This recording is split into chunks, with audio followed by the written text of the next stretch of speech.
بہت شکریہ محترم جناب سلمان خورشید صاحب، پروفیسر شریف حسین قاسمی صاحب، خواجہ شاہد صاحب، مسٹر نوین کھنہ صاحب، پروین کھنہ صاحب، ڈاکٹر سرور الحق اور تمام حاضرین، سلام و آداب۔ جب بھی اس قسم کا کام سامنے آتا ہے تو بے دل کا ایک شعر ہے کہ تپیدم نالہ کردم آہ گشتم خاک گردیدم، یعنی میں تڑپا، میں نے نالہ کیا، میں خاک اور خاکستر ہو گیا۔ وفا افسانہ دارد کے می باعث شنید از من، وفا کی اپنی داستانیں ہیں جو ہم سے سننی چاہیے۔ تو لالا سری رام نے جو مشقتیں کی، اپنا جی جان لگایا، نوکری چھوڑی اور اتنا ایک بڑا کام انجام دیا، یہ اسی عشق، اسی دل سوزی کا ایک نمونہ ہے۔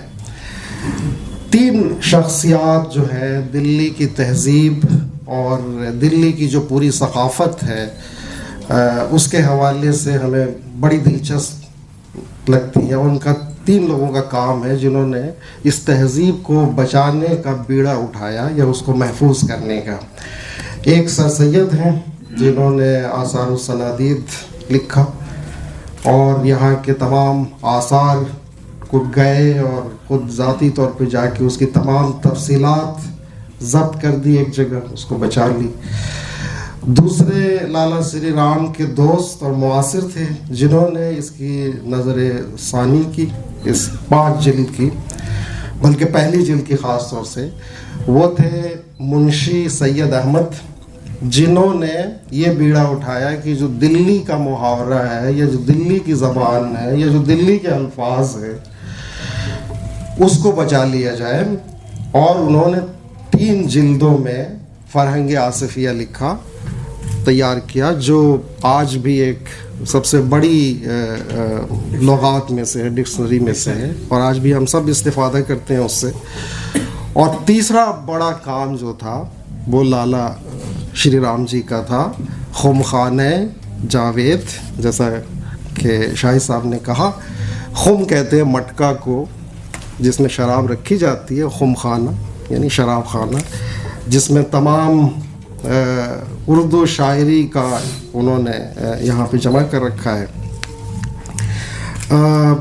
اس حوالے سے میں گفتگو کروں گا، لیکن ایک چیز کا ذکر اس کو دتاتریہ جی نے 5ویں جلد میں کیا ہے کہ اس خانوادے کا تعلق راجہ ٹوڈرمل سے رہا ہے، اور راجہ ٹوڈرمل نے 1575 میں وہ ٹوڈرمل ڈکلیریشن کہلاتا ہے، جس میں فارسی کو ہندوستان کی سرکاری زبان باضابطہ بنائی گئی تھی، اور اس کے 300 سال کے بعد لالا شری رام کا 1875 میں ان کی پیدائش ہوتی ہے۔ تو یہ پوری جو ایک فارسی روایت ہے اس کے جانشین ہیں۔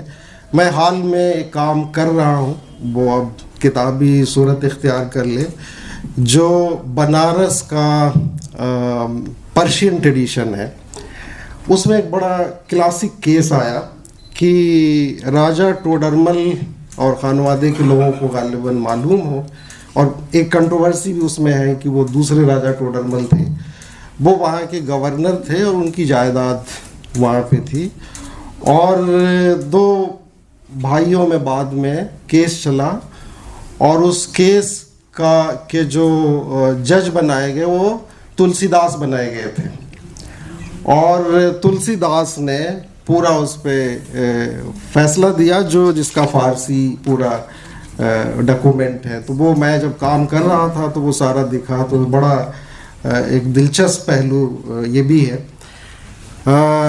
کائستوں کا ایک پوری روایت رہی ہے فارسی کے حوالے سے، اور ایک تاریخ ہے جو اورنگزیب کے زمانے میں لکھی گئی، لباب الالباب خافی خان نے لکھی ہے، اور اس کے دوسرے جلد میں ایک بڑا دلچسپ واقعہ بیان کیا ہے کائستوں کی فارسی دانی کے حوالے سے کہ 1658 میں اورنگزیب حکومت میں آتے ہیں اور 1 سال کے بعد 59 میں ان کے پاس ایک رپورٹ آتی ہے کہ تمام جتنے بھی آفیشیل کاروبار ہے وہ قائس دیکھتے ہیں، اور چونکہ ان کا ڈومیننس ہے پوری طرح سے تو ایک طرح کا کرپشن بھی آ گیا ہے، تو ایک فرمان جاری ہوتا ہے 1659 میں کہ ان کے اپوائنٹمنٹ کو 50% کر دیا جائے اور 50% دوسرے کمیونٹی سے لی جائے. لیکن 2 سال کے بعد 61 میں وہ فیصلہ پھر واپس لیا جاتا ہے، اس وجہ سے کہ اتنے کمپیٹنٹ لوگ دستیاب نہیں تھے. تو یہ ایک پوری روایت ہے. اور اردو ادب، اردو شاعری، خود میں کہوں گا بلکہ کہ اسی زمانے میں ایک بہت مشہور رسالہ نکلتا تھا زمانہ، اور زمانہ میں ان کے بہت سارے مضامین شائع ہوئے ہیں، اور مجھے لگتا ہے کہ اگلا کام یہ ہونا چاہیے کہ زمانہ میں جتنے ان کے مضامین شائع ہوئے ہیں وہ جمع ہوں اور وہ بھی شائع ہوں. تو یہ ایک چیز ہے. اس کے مقدمے میں جو 1908 میں پہلی جلد شائع ہوئی ہے اس میں انہوں نے لکھا ہے کہ اسی وقت تمام کام انہوں نے پورا کر لیا تھا.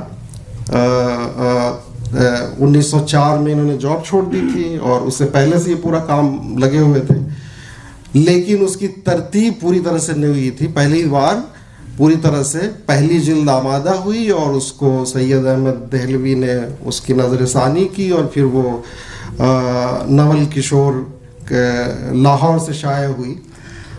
اور اس میں جو انہوں نے دلیلیں دی ہیں کہ مجھے کیوں یہ ضرورت محسوس ہوئی کہ ایک نیا تذکرہ لکھا جائے، کیونکہ اس سے پہلے بہت سارے تذکرے کی کتابیں ہیں. انہوں نے 2 تذکروں کے علاوہ ایک تو صحبائی کا تذکرہ ہے گلستان سخن، اور دوسرا میرے خیال سے شیفتہ کا ہے گلشن بخار.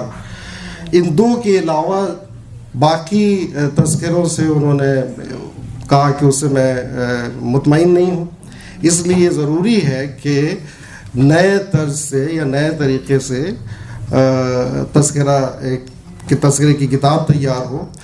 اور اس میں انہوں نے بڑی دلسوزی کا مظاہرہ کیا. ایک تو تمام تذکرے جمع کیے، ان لوگوں سے بھی ملے جو اس زمانے میں حیات سے بیمار تھے، کہیں تھے، جا کے ملے، ان سے تمام چیزیں جمع کیں. اور یہ بھی کہا کہ جن کا دیوان یا کلام شائع نہیں ہوا ہے اس کو ان سے میں نے زیادہ کلام لے کے اس میں محفوظ کر دیا ہے، تاکہ آئندہ ایسا نہ ہو کہ ان کا کلام شائع نہ ہو اور وہ ضائع ہو جائے. پھر انہوں نے بہت سارے باریک اشارے کیے، جیسے مثال کے طور پہ محمد حسین آزاد بہت بڑی شخصیت ہے ہماری ادبی روایت کے، اور انہوں نے آب حیات لکھا، اور آب حیات میں انہوں نے بہت سارے ایسے اسٹیٹمنٹ دیے، سویپنگ اسٹیٹمنٹس، جس سے بڑی غلط فہمیاں بعد کے دور تک چلتی رہیں. تو اس پہ بھی انہوں نے اعتراض کیا ہے. جو اس وقت جب یہ کتاب شائع ہوئی تو وہ خود حیات سے تھے، تمام لوگ تھے، شبلی ہیں، حالی ہیں، ذکاء اللہ ہے، بلکہ ان لوگوں نے اس کتاب کی بڑی تعریفیں کی ہیں، اس کی اہمیت پہ روشنی ڈالی ہے.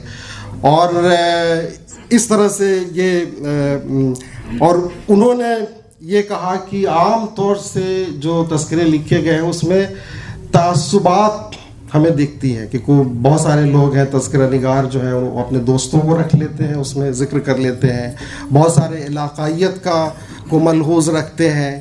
تو ان سب کے بجائے ہمیں ایسے اشعار کی بنیاد پہ جو از دل برخیزد و برریزد والی جو بات ہے، بردل ریزد والی بات ہے، ویسے اشعار کو معیار بنایا. اور انہوں نے باضابطہ جو غیر معیاری شاعری اس کے لیے تکبندی لفظ کا استعمال کیا ہے کہ ہم ایسے شعراء کو شامل نہیں کرتے جو تکبندی کرتے ہیں. تو یہ ایک چیز انہوں نے باضابطہ اس کا اظہار کیا ہے. اور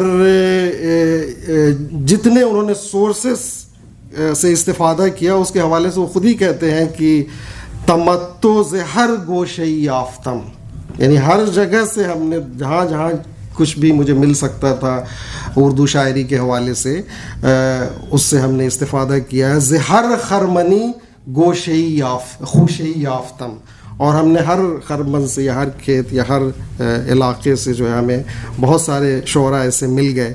تو انہوں نے ایک طرح سے بہت ہی کسی طرح کی محدودیت زمانی مکانی اس سے باہر نکل کے اور کسی طرح کے تعصبات سے ایک یونیورسل تذکرہ تیار کرنے کی کوشش کی جو ایک طرح سے انسائکلوپیڈیا ہے.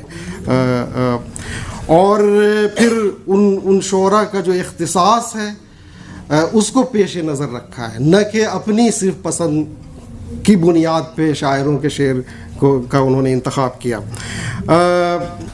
پھر اس زمانے میں جو مشاعرے ہو رہے ہیں اس میں جو گانے کا رواج ہو رہا ہے اور گانے کی بنیاد پہ جو وہ ہو رہی ہے اس کا بھی انہوں نے شکوہ کیا ہے. ٹھیک ہے. اور یہ کتاب جو ہے نواب محبوب علی خان جو حیدرآباد کے نواب تھے ان کے نام ڈیڈیکیٹڈ ہے، معنون ہے. اور اس میں بعض جگہ چونکہ بڑی کتاب ہے، بہت سارے انفارمیشنز جمع ہے، تو بعض جگہ تسامحات بھی ہیں. اس کا بھی مثال کے طور پہ بے دل کے حوالے سے انہوں نے ذکر کیا ہے، اور چونکہ یہ اردو کا تذکرہ ہے تو بے دل کے اردو کلام کو انہوں نے نمونے کے طور پہ لیا ہے. لیکن ان کی جائے پیدائش کے حوالے سے اس میں اشتباہ ہے. وہ لکھتے ہیں کہ وہ بخارا میں پیدا ہوئے، جو ایسا نہیں ہے. تو یہ کچھ جگہوں پہ یہ چیزیں آ گئی ہیں. بہرحال میں ایک چیز اور اس میں ذکر آتا ہے، خاص طور سے کیفی صاحب نے ذکر کیا ہے کہ ان کا کتاب خانہ بہت بڑا ذخیرہ تھا. مجھے نہیں معلوم، خانوادے کے لوگ بتائیں گے کہ وہ کتاب خانہ کہاں گیا یا وہ خزانہ، اس میں بہت بڑی تعداد میں مخطوطات تھیں. تو یہ بی ایچ یو کو چلا گیا تو بہت ہی اچھی بات ہے، وہ ایک پوری یونیورسٹی ہے. تو یہ چند باتیں تھیں، اور میں سمجھتا ہوں کہ یہ ایک انتہائی اہم کام ہے. مجھے اس کام سے پہلے سے بھی آشنائی تھی، بلکہ جو پرانا اس کا ایڈیشن تھا 1908 کا اور بعد کا 1940 کا، وہ پانچوں جلدیں میرے پاس پہلے سے موجود تھیں اور میں نے دیکھا تھا اور پڑھا ہے، اور میرے پاس ایک پورا ایک کلیکشن ہے. تو میں چاہوں گا کہ یہ اس کتاب کے حوالے سے پوری ایک گفتگو ہونی چاہیے، اس پہ ایک ضمیمہ کے طور پہ آئے، جو باقی چیزیں ہیں وہ اس میں اضافے ہوں. اور چونکہ یہ پوری طرح سے یائے تک نہیں ہے تو اس کا مطلب یہ ہے کہ کام رہ گیا تھا جو ہونا چاہیے. وہ ایک بڑا حصہ شاعروں کا تخلص کے حوالے سے ہے کہ الف سے لے کے یہ ڈکشنری کی شکل میں ظاہر تذکروں کا ہوتا ہے، تو اس پہ کام کرنے کی ضرورت ہے. بہت بہت شکریہ اور بہت مبارکباد.